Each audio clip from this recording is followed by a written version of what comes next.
After not seeing him for a month, John just thrust a divorce lawyer's business card at me without even asking, "Are you okay? Or how are you feeling divorcing a wife who doesn't work? Pay me $1,000 a month as alimony. Sounds good. Take care." John chuckled as he said this, standing beside him.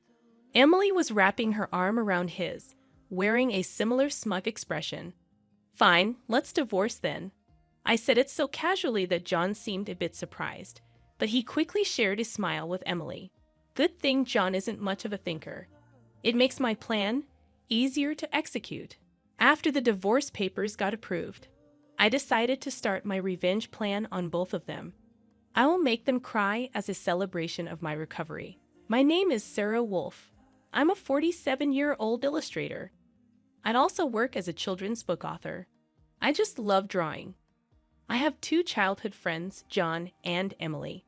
They're important friends to me, and John is also my husband. It all started when John asked me out as I was heading to a different college after high school. I was surprised. I'd thought he was into Emily, but I couldn't say no to a confession from John, whom I had secretly liked. After some thought and consultation with Emily, I accepted John's proposal. Emily's behavior had been a bit problematic since teens, but she was still a dear friend to both John and me. However, Emily had a tendency to snatch other people's boyfriends and then dump them once they became obsessed with her, causing problems time and again. Her parents were concerned, so John and I often spent time with her to watch over her.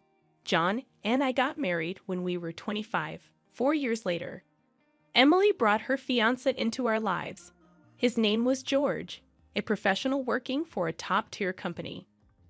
Nice to meet you, Sarah and John. I've heard so much about you. Looking forward to our future together. George was very polite, and we all got along immediately. We would get together during holidays and vacations, taking trips or going on long train rides to enjoy some drinks. However, things started falling apart after Emily got pregnant 2 years into her marriage. John and I originally had many siblings, so there was no worry about an heir. So we decided we didn't need children. Both of us loved kids, but weren't keen on actively caring for them. Besides, we loved our freedom to travel and enjoy drinks. We often found it heartwarming to see families with children, but it was never more or less than that. When Emily announced her pregnancy, John's attitude started to change. He quit smoking because Emily said she couldn't stand the smell, and even offered to drive her to doctor's appointments using his vacation days.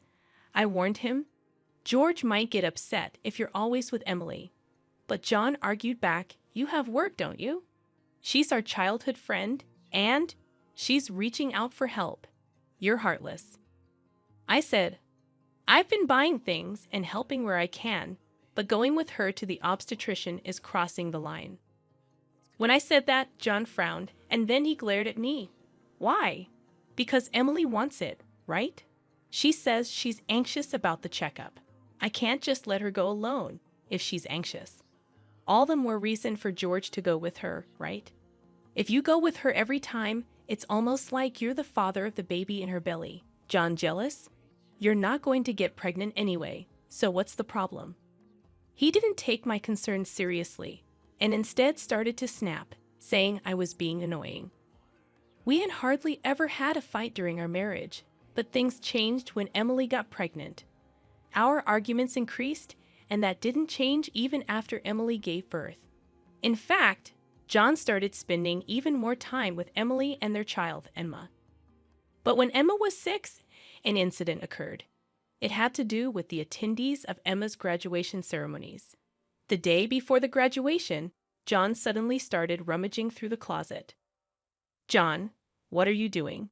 Have a meeting tomorrow." John's workplace had a casual dress code, but there was a rule to wear a suit during client meetings, so he always kept a few suits ready. But they were all thrown on the bed now. "Ah, no, just trying to decide what to wear for the graduation ceremony." "What? You're seriously thinking of attending the graduation?" "Yeah, George, can't make it. Emily asked me." "Wait, that's absurd. No matter how you look at it, I inadvertently raised my voice in denial. Immediately, John's face turned sour. I knew he occasionally picked Emma up from kindergarten, and I had done so myself when asked, yet it was nonsensical for a childhood friend who wasn't even a biological parent to attend a graduation ceremony. What? You still doubt me and Emily? I'm disappointed that you can't even help out. That's not the point. Point anyway. I'm attending the graduation tomorrow, so iron a shirt properly. John said that and abruptly ended the conversation, leaving me behind and going to the bedroom. I had no choice but to call Emily. Hello, Emily. About tomorrow. Sorry about tomorrow. I'm borrowing John. But won't George be upset about the graduation attendance, Sarah? What are you talking about? Obviously, I haven't told George that the graduation is tomorrow. I'll tell him after the ceremony. I was shocked to learn that George didn't know about the graduation schedule. Upon further questioning, it seemed that Emily hadn't informed George about any of the kindergarten events so far, and John had been acting as the father at the kindergarten, which made me dizzy with its selfishness. Wait a minute, Emily. Isn't that extremely unreasonable? It's disrespectful to George, and just because he's a childhood friend, eh? What's wrong? Sarah, you're scary. Well, see you tomorrow. Wait, Emily. I was trembling with anger at Emily, who unilaterally hung up the phone. Still, in the end, I ironed a shirt, prepared a tie, and the next morning saw John off to Emma's graduation ceremony. Since then, Emily and John started going out more frequently, from once a month to once a week, and then to 3 times a week. Eventually, even George seemed to have some suspicions, and one day, while John and Emily were out, he visited our house alone. I'm sorry for visiting you late at night. There's something that's been bothering me. Is it about the 2 of them? Yes, I would like you to take a look at this.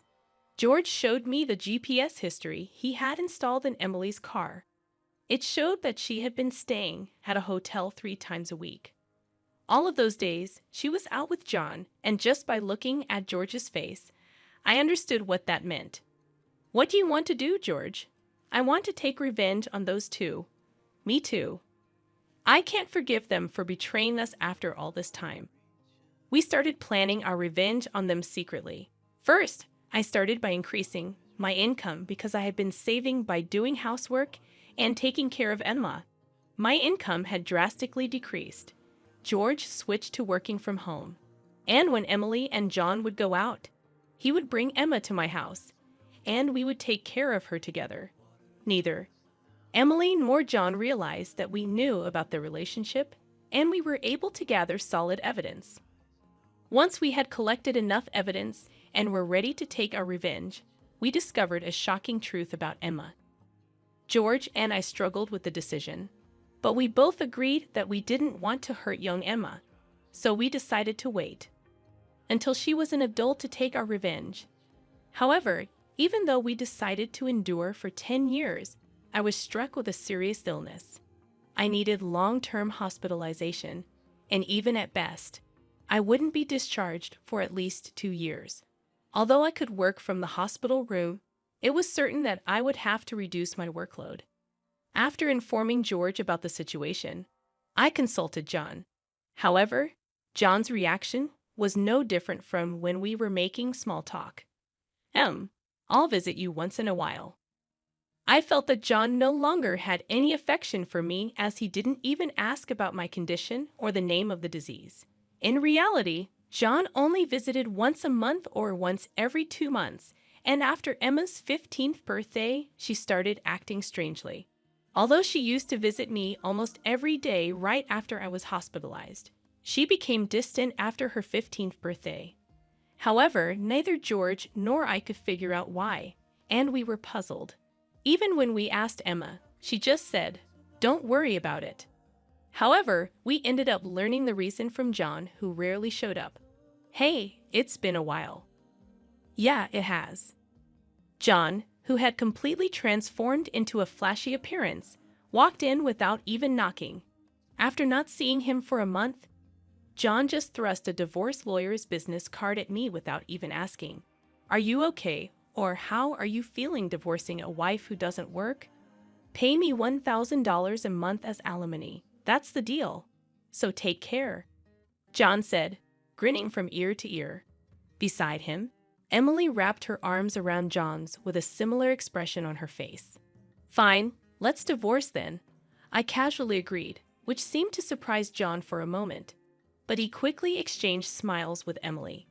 It was good that John wasn't the type to think too deeply. That's why my plan worked so well. After receiving a notification that the divorce was finalized from John, I decided to start my revenge plan against the two of them. I will make them cry as a celebration of my recovery. I promptly started to take action. First, I contacted George to transfer hospitals.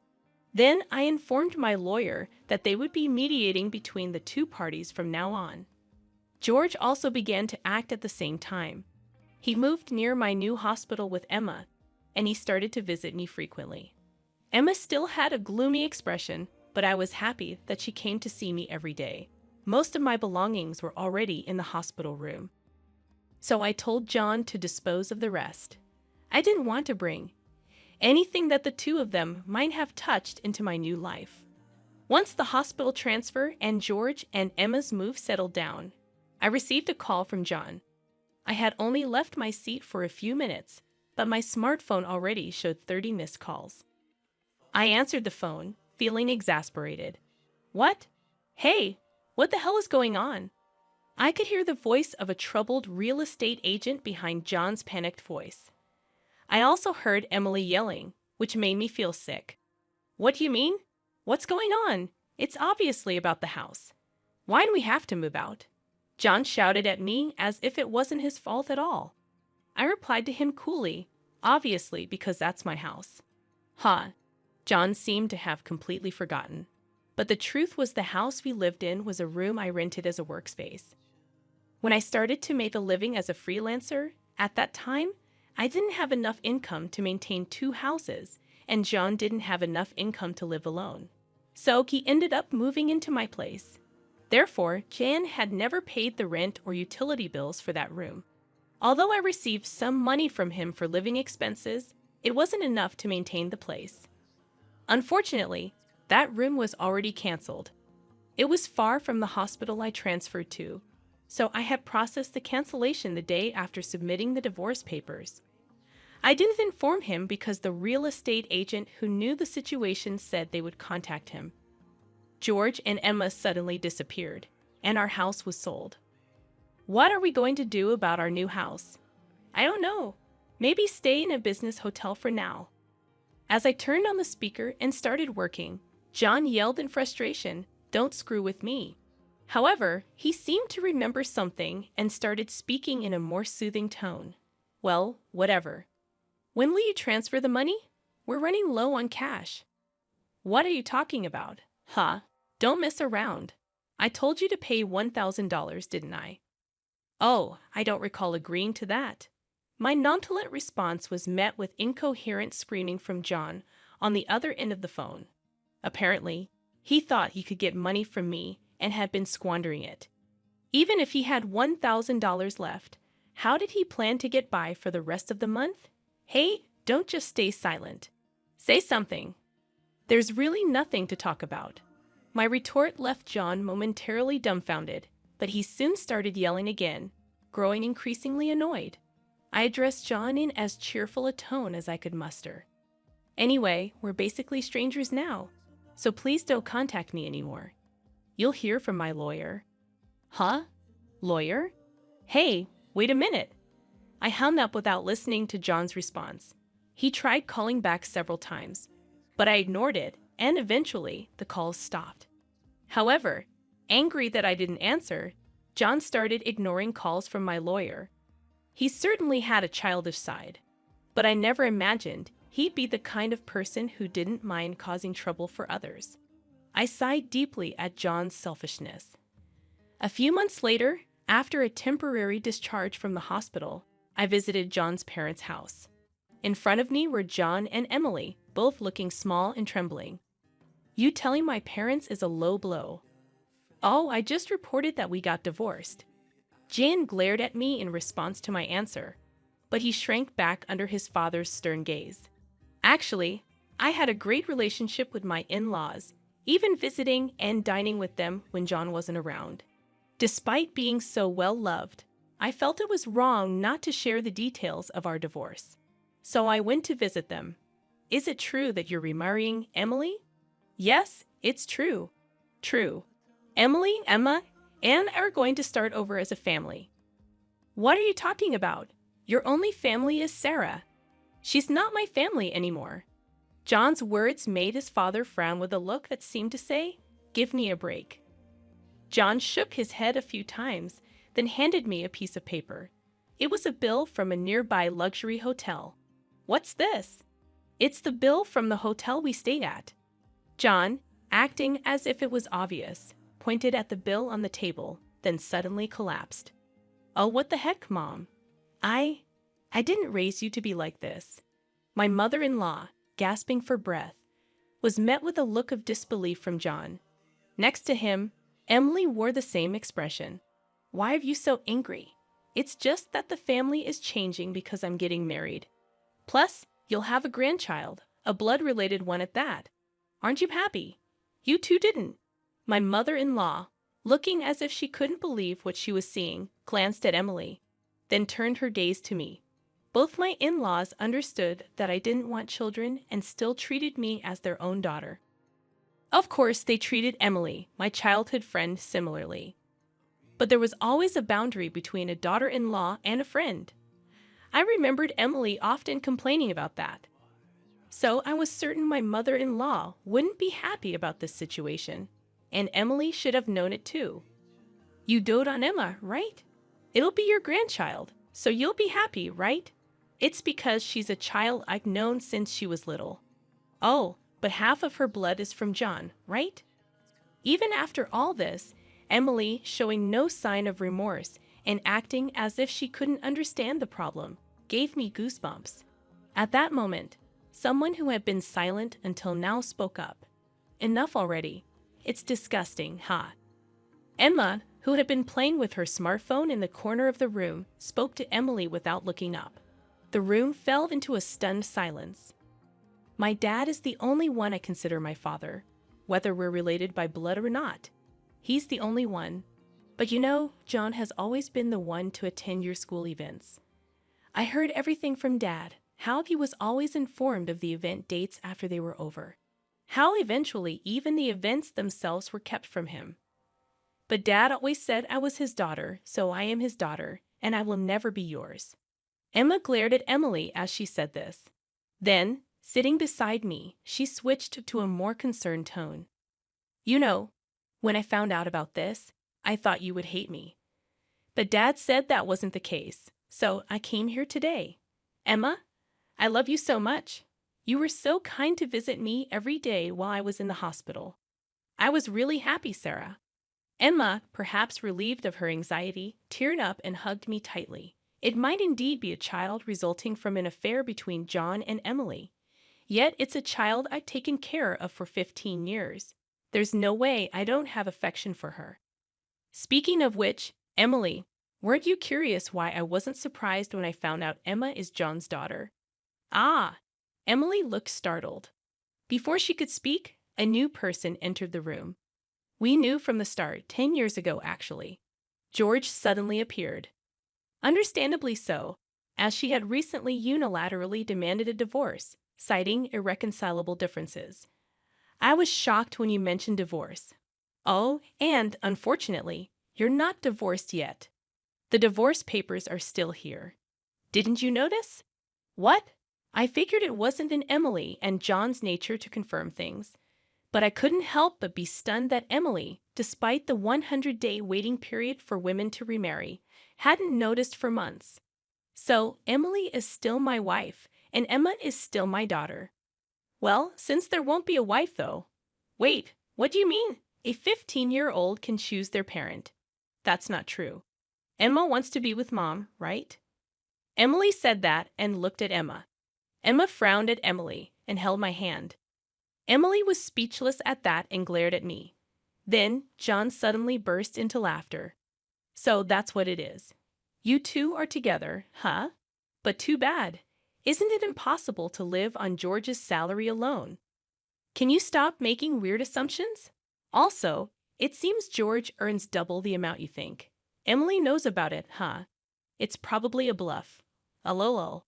Besides, it's impossible for you to work while dealing with your illness. You'll just die miserably somewhere. This time, I laughed at John's huge misunderstanding. John, seeing me suddenly start laughing, was getting frustrated. You didn't know about my income, did you, huh? It's probably just a bit more than a part-time job.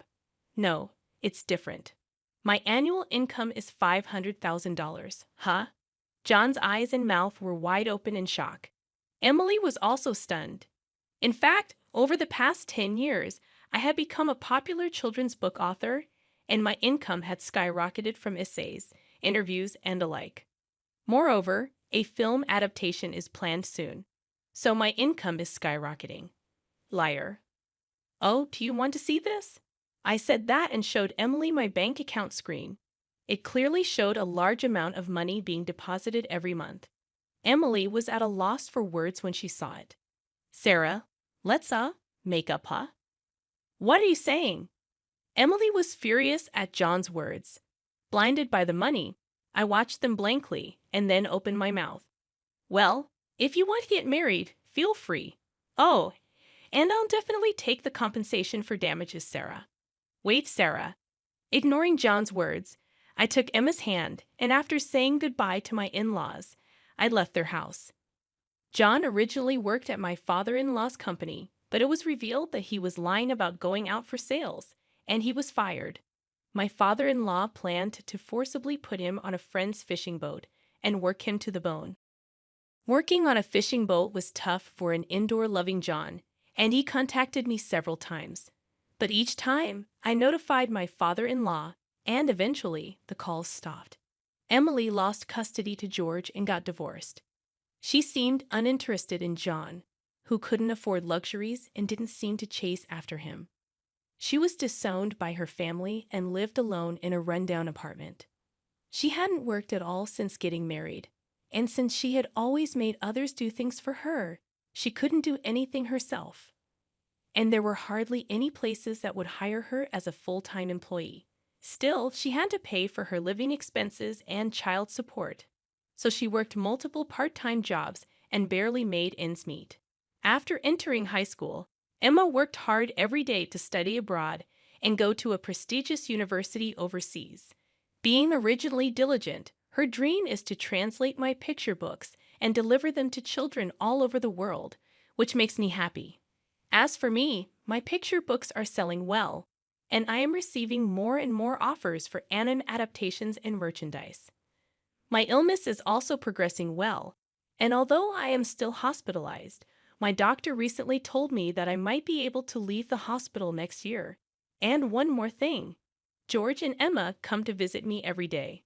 Actually, George recently confessed to me with remarriage in mind. I haven't given my answer yet, but I can't help but have feelings for him. He said he wants to live together when I leave the hospital. While thinking about what to answer, I work on my picture books every day, hoping for a happy future for us. I weave stories again today.